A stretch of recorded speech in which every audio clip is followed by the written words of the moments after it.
Sanjeev Sharma. I am giving my services in gastroenterology department, Paras JK Hospital, Udaipur. आज हम एक बहुत ही important topic irritable bowel syndrome IBS पे चर्चा करेंगे।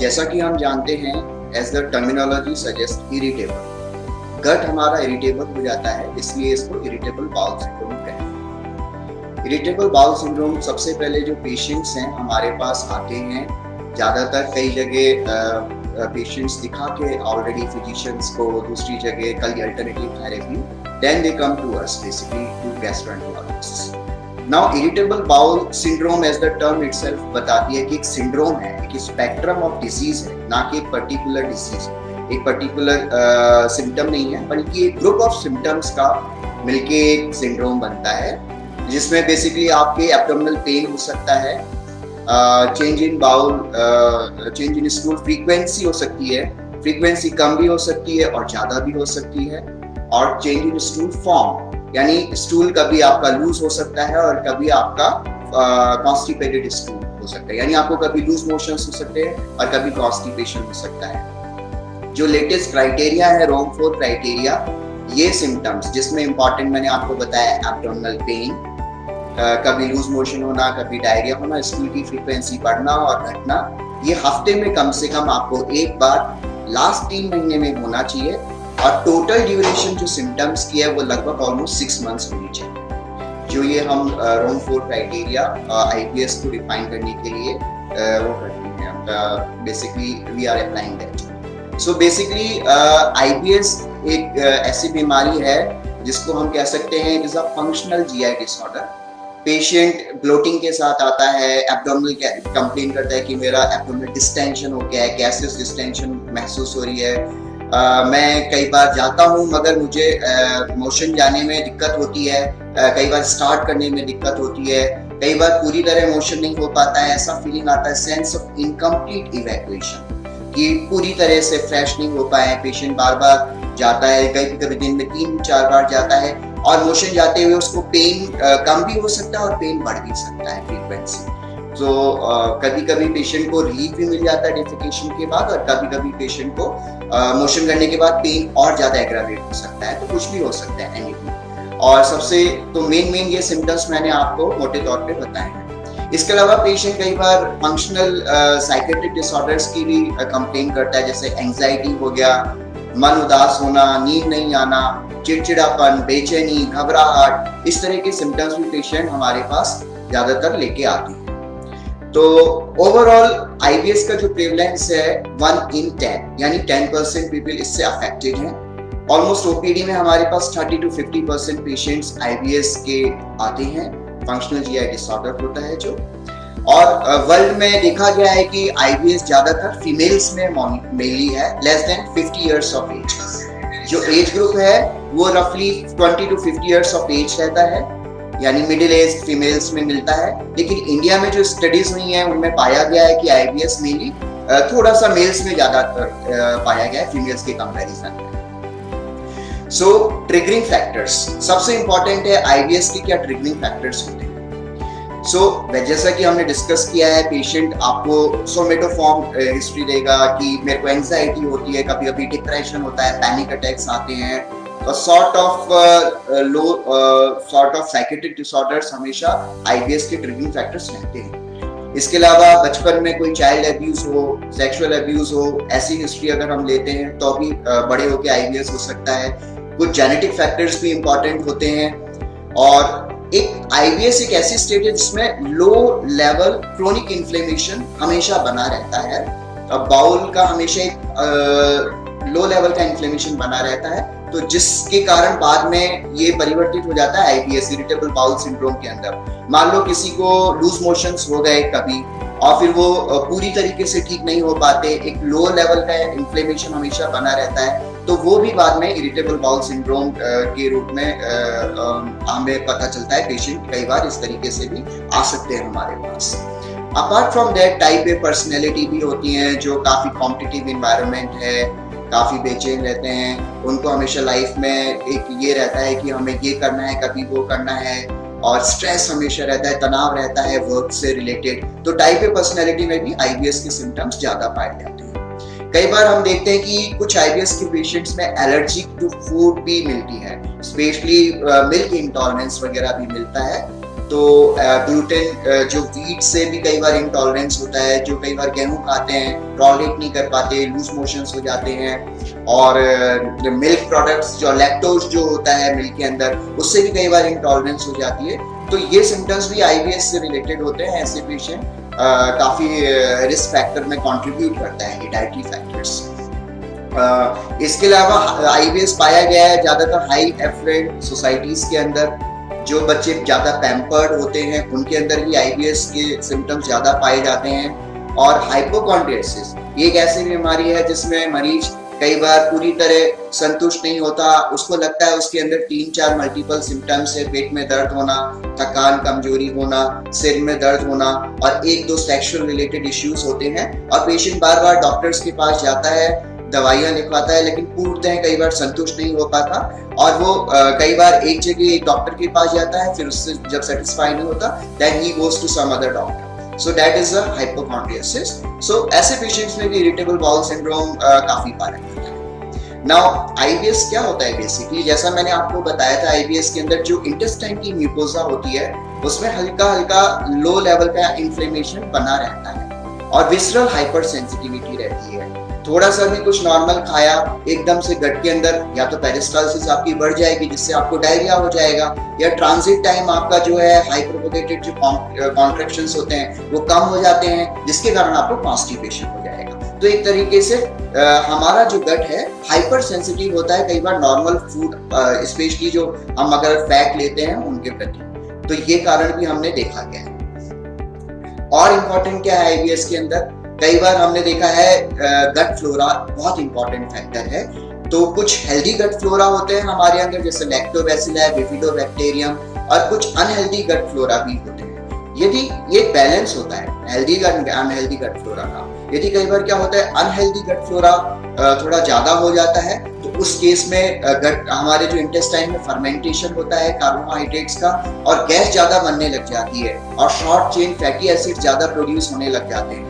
इसको कहते हैं गट डिसबायोसिस थ्योरी। ये थ्योरी भी बहुत इंपॉर्टेंट है आईबीएस की पैथोफिजियोलॉजी में। तो इसलिए हम आईबीएस के ट्रीटमेंट में हम आगे बताएंगे प्रोबायोटिक्स का भी बहुत इंपॉर्टेंट रोल है।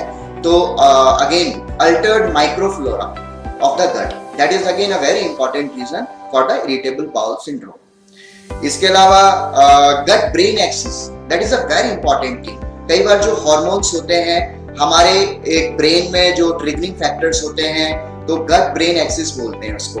न्यूरोलॉजिकल हार्मोन जैसे कि सेरोटोनिन, 5-हाइड्रोक्सीट्रिप्टोमाइन होता है, इसके अलावा डोपामीन भी होता है, कैल्सिटोनिन, जी रिलेटेड पेप्टाइड भी होते हैं, और मेलाटोनिन वगैरह जो हमारी सर्केडियन रिदम को मेंटेन करते हैं। तो ऐसे ही हमारा एक गट का भी नर्वस सिस्टम होता है।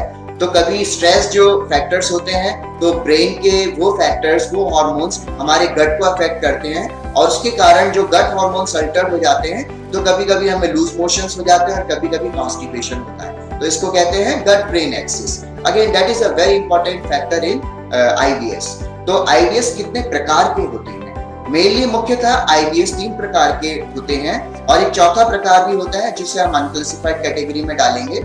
एक आईबीएस डायरिया प्रीडोमिनेंट, जहां लूज मोशन ज्यादा होंगे।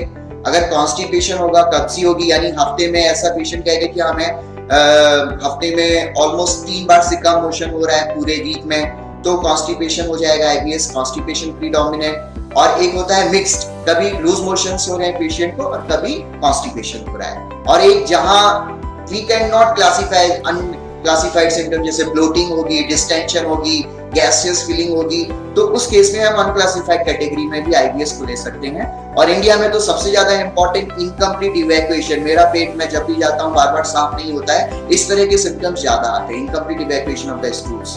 तो ऑलमोस्ट 1/3 पेशेंट हमारे पास आईबीएस डायरिया के आते हैं, 1/3 आईबीएस कॉन्स्टिपेशन के, ऑलमोस्ट बाकी के जो पेशेंट्स हैं वो मिक्स कैटेगरी के आते हैं। तो ये इंपॉर्टेंट है। अब IBS is basically a functional GI disorder, जैसा हमने डिस्कस किया था।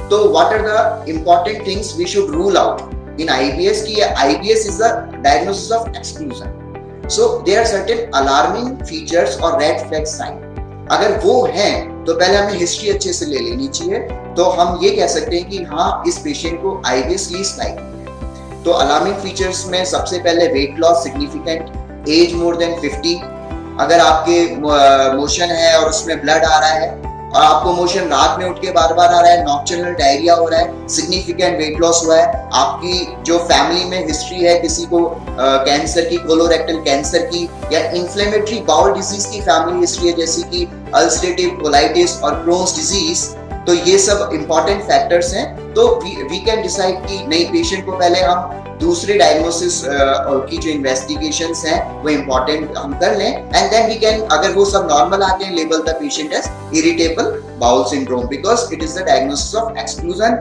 And mainly IBS is made by symptoms and clinical diagnosis, that's it. So diet का बहुत इंपॉर्टेंट फैक्टर है आईबीएस में। ज्यादातर देखा गया है कि कुछ डाइट होती हैं, जैसे मैंने आपको अभी बताया था इंपॉर्टेंट ट्रिगरिंग फैक्टर्स होते हैं, लैक्टोज इंटॉलरेंस मैंने आपको डिस्कस किया था, हाई फैटी डाइट है उससे भी हो सकता है, फ्लैचुलेंस हो सकता है, ब्लोटिंग वाले सिम्टम्स हो सकते हैं। इसी तरह फोर्डमैप डाइट होती है। तो फोर्डमैप डाइट क्या होती है?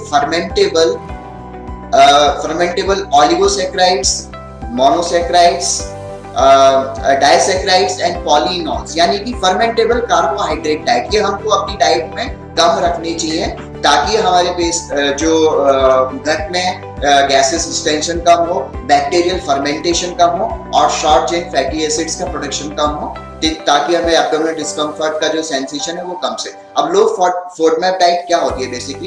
बेसिकली जैसे मैंने आपको बताया था, ज्यादा शुगर जिसमें हो, फ्रक्टोज, जैसे फ्रूट जूस में ज्यादा आपको शुगर मिलेगी तो आपको वो अवॉइड करनी चाहिए। और जैसे कि एप्पल है, एप्पल के अंदर भी आपको ये ज्यादा मिलेगा कंटेंट शुगर का, तो वो आपको कम रखना चाहिए। इसके अलावा मैंगो है, वो भी आपको कम रखना पड़ेगा डाइट के अंदर। वीट अगेन वेरी ग्लूटेन होता है, तो वो भी आप कम रखिए, जितना वीट कम रख सकते हैं। उसके बजाय you can choose other alternatives अगर आपको इंटॉलरेंस हो रहा है। इसके अलावा ओनियन हो गया, आपको लहसुन हो गया, वो भी आपको कम रखना है डाइट में। Dairy products are very important culprit, lactose होता है मिल्क के अंदर, वो अवॉइड करना है। चीज आपको अवॉइड करना है, और आइसक्रीम वगैरह है ये भी अवॉइड करनी पड़ेगी। और आर्टिफिशियल जो स्वीटनिंग एजेंट होते हैं जैसे सैक्रीन होता है, ये भी आपको अवॉइड करना पड़ेगा। और सब्जियों के अंदर जैसे गोभी होता है, पत्ता गोभी होती है, फूल गोभी होती है, ये जो ब्रोकोली है, तो ये आपको कम करनी पड़ेंगी डाइट के अंदर, क्योंकि ये ज्यादातर इनसॉल्युबल फाइबर्स होते हैं और ये ज्यादातर आपको गैस बनाते हैं, इनसे डिस्टेंशन होती है, बैक्टीरिया फर्मेंट करता है। तो ये फूड जितना कम रखेंगे उतना आईबीएस के सिम्टम्स रेगुलेट होने में आपको बढ़िया रहेगा। अब मैं आपको एक और चीज बताऊंगा जिसमें इंपॉर्टेंट चीज है, सबसे इंपॉर्टेंट, स्ट्रेस क्यों आईबीएस सिम्टम्स को एग्रावेट करता है? स्टडीज में पाया गया है स्ट्रेस के कारण corticotropin releasing hormone CRH that against gate increase, जिसके कारण क्या होता है, हमें लूज मोशंस और डायरिया के सिम्टम्स हो जाते हैं। तो एग्रावेट करता है ये इंटेस्टाइन को, पेरिस्टाल्सिस को, तो जिसके कारण हम बार बार लूज मोशन के शिकार हो जाते हैं। तो अगेन स्ट्रेस, इसलिए हम बोलते हैं कि आईबीएस के पेशेंट को जितना हो सकता है स्ट्रेस एंजाइटी अवॉइड करना चाहिए। अब इंपॉर्टेंट टेस्ट पे आ जाता है। पेशेंट आ गया है, हमारे पास सिम्टम्स बता रहा है कि मेरे को ब्लोटिंग हो रही है, डिस्टेंशन हो रहा है, स्पेशली लोअर पार्ट में एब्डोमिनल पेन होता है और पेशेंट को बार बार मोशन जाने की इच्छा होती है, कॉन्स्टिपेशन हो रहा है, लूज मोशन हो रहा है और म्यूकस भी आता है स्टूल में, कभी कभी म्यूकस चिपचिपा, वो बोलता है पेशेंट कि मेरे को म्यूकस आता है। तो ये सब जो सिम्टम्स, इसके बाद हम टेस्ट की एक हमारे पास अच्छी इन्वेस्टिगेशन की बैटरी होनी चाहिए ताकि हम जो अलार्मिंग साइंस है उनको रूल आउट कर पाए। सबसे इंपॉर्टेंट है हीमोग्लोबिन, सीवीसी, जो बेसिक इन्वेस्टिगेशन आपके पास होगी हॉस्पिटल में। रूटीन ब्लड इन्वेस्टिगेशन आप करवाइए पहले, जिसमें ब्लड के लिए हीमोग्लोबिन देखिए अनीमिया है कि नहीं, क्योंकि अनीमिया होगा तो पेशेंट को दूसरी चीजें से inflammatory bowel disease, ulcerative colitis, malignancy में अनीमिया हो सकता है। तो आप पहले ये चीजें देखो, जो लॉस ऑफ ब्लड हो रहा है स्टूल में, उसमें भी अनीमिया डिटेक्ट हो जाएगा और एचबी कम आएगा, आपका फॉल आएगा। Then TLC, total leukocyte counts, it might get increased, especially in inflammatory bowel disease, ulcerative colitis, Crohn's disease इनके अंदर। इसके अलावा हमें faecal calprotectin test important test है जो डिफरेंशिएट करेगा आईबीएस को आईबीडी से, यानी अल्सरेटिव कोलाइटिस और Crohn's disease के अंदर, क्योंकि ये मार्कर है इन्फ्लेमेशन का। तो हमें देखना है कि कोई वैसा इन्फ्लेमेशन तो नहीं चल रहा जो पैथोलॉजिकल है, रादर देन फिजियोलॉजिकल। ये इंपॉर्टेंट है। सीलिएक स्क्रू के लिए हमें IgA TTG टेस्ट कराना चाहिए, IgA एंडोमाइसिल एंटीबॉडी, TTG एंटीबॉडी, ये इंपॉर्टेंट है। और कार्बोहाइड्रेट इंटॉलरेंस के लिए हाइड्रोजन ब्रेक टेस्ट इंपॉर्टेंट है, ये भी इंपॉर्टेंट टेस्ट है, ये हमें कराना चाहिए। और सबसे सिंपल टेस्ट हमें जो बेसिक है, शुगर और थायराइड तो करा ही लेना चाहिए, क्योंकि हाइपरथायराइडिज्म में भी डायरिया होता है और हाइपोथायराइडिज्म में कॉन्स्टिपेशन होता है। तो T3 T4 TSH लेवल करा लेनी चाहिए, शुगर करा लेना चाहिए, क्योंकि डायबिटिक डायरिया एक अगेन इंपॉर्टेंट एंटिटी है। डायबिटीज के अंदर भी आपको डायरिया मिल सकता है और कॉन्स्टिपेशन भी मिल सकता है, गैस्ट्रोपैरेसिस मिल सकती है। तो अगेन शुगर का एक बेसिक टेस्ट भी हमें करा लेना चाहिए। तो ये इंपॉर्टेंट टेस्ट है। Last but not least, endoscopy, upper G endoscopy to rule out coeliac sprue and other important factors of dyspepsia, and also colonoscopy. Colonoscopy क्यों? क्योंकि अगर पेशेंट लॉन्ग टर्म हिस्ट्री दे रहा है और अलार्मिंग फीचर्स हैं, तो कोलोनोस्कोपी करके हमें रूल आउट कर लेना चाहिए IBD तो नहीं है और कहीं कोलोरेक्टल कार्सिनोमा तो नहीं है। तो इसलिए colonoscopy again very important to label somebody as functional GI disorder. Now what are the outcomes? हम क्यों इतना इस टॉपिक के बारे में डिस्कस कर रहे हैं? क्योंकि इसके बारे में जानना बहुत जरूरी है। जागरूकता पेशेंट्स के अंदर इतनी ज्यादा जरूरी है, क्योंकि पेशेंट को डेली रूटीन एक्टिविटीज में इतनी दिक्कत होती है कि patient take absentees from his personal and as well as jobs जो होते हैं, वो प्रोफेशनल जॉब है, वहां से एब्सेंटिज्म होता है। बच्चे स्कूल नहीं जाते हैं, बड़े लोग अपना जॉब्स पे जाना कई बार छोड़ देते हैं। तो इससे आपका क्वालिटी ऑफ लाइफ इंपेयर्ड होता है, आपकी जो क्षमता है वो कम होती है काम करने का, तो हमें ह्यूमन रिसोर्स अफेक्ट होता है। तो इसलिए इंपॉर्टेंट है। तो that's why we should know about this disease, very important. और पेशेंट को काउंसिल करना भी जरूरी है, और पेशेंट को एक अच्छी थेरेपी चाहिए in form of psychiatric counselling. इसके अलावा पेशेंट को देखा है जब सिम्टम्स रिलीव नहीं होते, पेशेंट नेट पे जाके जो मेडिकल टर्म्स है उनको जाके देखेगा, गूगल करेगा, और गूगल करेगा, उसके बाद पेशेंट देखेगा कि कौन सी दवाई इस में चल रही है, तो बिना जाने बिना समझे वो दवाइयां ओवर द काउंटर मेडिकेशंस भी ले लेगा, जिनके कई साइड इफेक्ट्स भी होते हैं, कई सीरियस साइड इफेक्ट्स भी होते हैं, और बाद में पेशेंट एकदम इमरजेंसी में आएगा।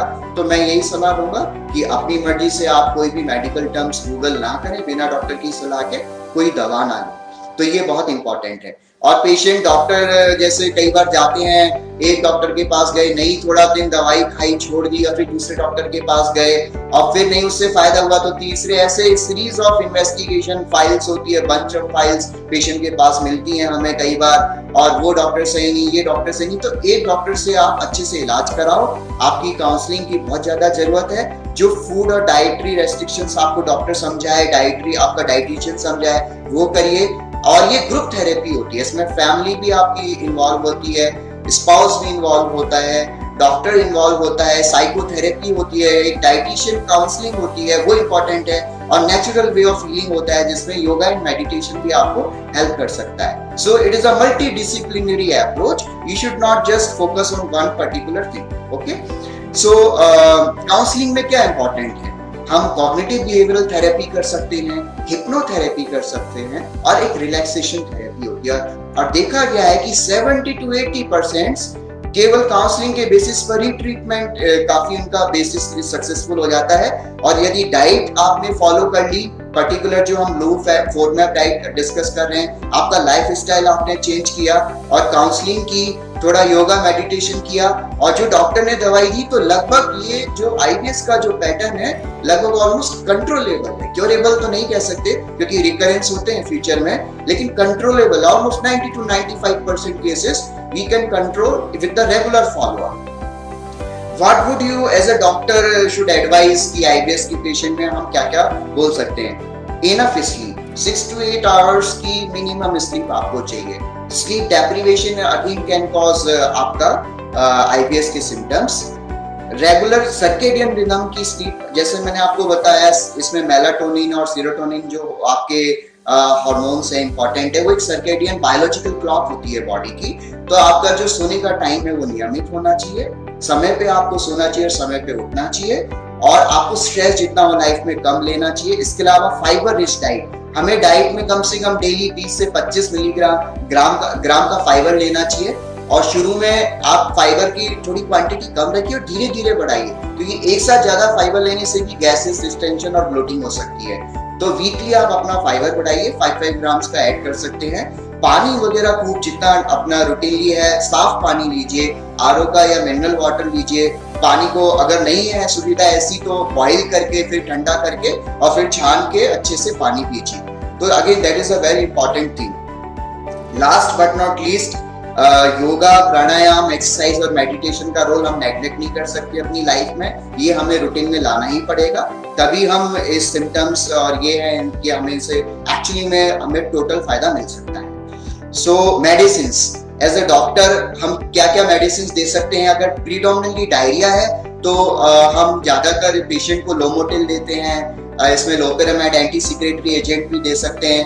ऑन्डेनसेट्रॉन 5-HT रिसेप्टर ब्लॉकर होता है ऑन्डेनसेट्रॉन, इसका बहुत अच्छा रोल है और इसकी हम डोज भी पेशेंट को सेट करके दे सकते हैं। जो it is antiemetic drug but can also be used in IBS diarrhoea predominant symptoms ondansetron. आप कॉन्स्टिपेशन है तो आप बल्क फॉर्मिंग एजेंट्स दे सकते हैं, ऑस्मोटिक एजेंट्स दे सकते हैं जैसे लैक्टिटॉल, एसाप्रोल जो ऑस्मोस वाटर एब्जॉर्प्शन करेगा, इसका वो आपका बल्क बढ़ाएगा और ट्रांजिट टाइम आपका इंक्रीज कर देगा, जिससे आपको मोशन इजीली पास ऑन हो जाएगा। पॉलीथैलिन ग्लाइकोल भी दे सकते हैं। तो these are important therapies.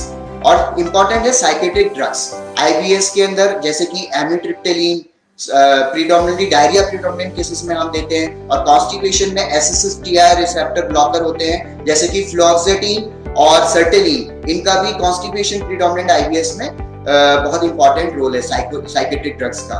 So basically whatever the things, diet is the most important thing, lifestyle intervention is the most important thing, psychiatric proper counselling and follow up like hypnotherapy and relaxation therapy, and last में फिर drugs तो है ही है, लेकिन drugs पे ज्यादा dependent नहीं होना चाहिए। पहले हमें स्वयं प्रयास करना चाहिए कि हम अपने जीवन को किस तरीके से एक नियमित रूप से अपने जीवन को ला सकते हैं और एक कंट्रोल लाके, सेल्फ कंट्रोल लाके अपने जीवन में दवाई तो लेनी ही है, लेकिन दवाई के साथ जो दिनचर्या है उसको हम इम्पोर्टेंट रोल दें, स्ट्रेस दें उस पर, और स्ट्रेस कम लें, क्योंकि आईबीएस का नाम ही है इरिटेबल। ये पेशेंट को भी इरिटेबल करता है और डॉक्टर्स को भी इरिटेबल कर देता है। तो हमें ऐसी चीज को जितना हो कम करके स्ट्रेस को और अपनी लाइफ को जितना स्मूथली हम अपना रिदम ला सकते हैं वो इम्पोर्टेंट करना चाहिए। एक और इंटरेस्टिंग थेरेपी आई है एफएमटी, जो लेटेस्ट थेरेपी है, फीकल माइक्रोबायोटा ट्रांसप्लांटेशन। इसमें क्या होता है? इसमें डोनर होता है और एक रिसिपिएंट होता है। तो डोनर का जो फीकल, इवन आप खुद भी डोनर हो सकते हो, और उसमें क्या होता है, आपका फीकल मैटर लिया जाता है, उसको सलाइन में मिक्स करते हैं, फिर हम उसको ब्लेंड करते हैं, सेंट्रीफ्यूज करके फिल्टर करते हैं, और जो हेल्दी माइक्रोफ्लोरा होता है जैसे लैक्टोबैसिलस, सैक्रोमाइसिस बॉयलर्डी, बिफिडोबैक्टीरियम, ये सब लेके हम फिर इसको फ्रीज करके और इसको फिर ट्रांसफ्यूज करते हैं। ट्रांसफ्यूज या तो आप ओरल कैप्सूल से कर सकते हो या एंडोस्कोपी के द्वारा, एंडोस्कोपी यानी कोलोनोस्कोपी के द्वारा आप अंदर जाके उसको वहां एफएमटी दे सकते हो। इसके काफी सक्सेसफुल रिजल्ट्स हैं आईबीएस के अंदर। ये एक लेटेस्ट थेरेपी है, और इसका आईबीएस के अलावा सी डिफिसिल इन्फेक्शन जो होता है, Pseudomonas colitis, inflammatory bowel disease, इनकी और कोलोरेक्टल कार्सिनोमा भी अच्छा रोल है। तो एक लेटेस्ट थेरेपी आई है एफएमटी। तो ये सारी थेरेपीज हैं, लेटेस्ट हैं। तो मैं तो यही कहूंगा आप सब लोग जागरूक रहें, अपने को जितना हो इन सिम्टम्स के प्रति जितना हो आप अपने सिम्टम्स रिकॉर्ड करें। अगर आपको ये सिम्टम्स हैं तो इनसे घबराने की जरूरत नहीं है, आप डॉक्टर से संपर्क करें, आपकी अच्छी काउंसलिंग होगी, आप वो लाइफस्टाइल अपना जो है वो अपनाएं। और मैं तो यही कहूंगा कि ये बीमारी काफी हद तक कंट्रोलेबल है और इससे घबराने की बिल्कुल जरूरत नहीं है। थैंक यू वेरी मच, धन्यवाद।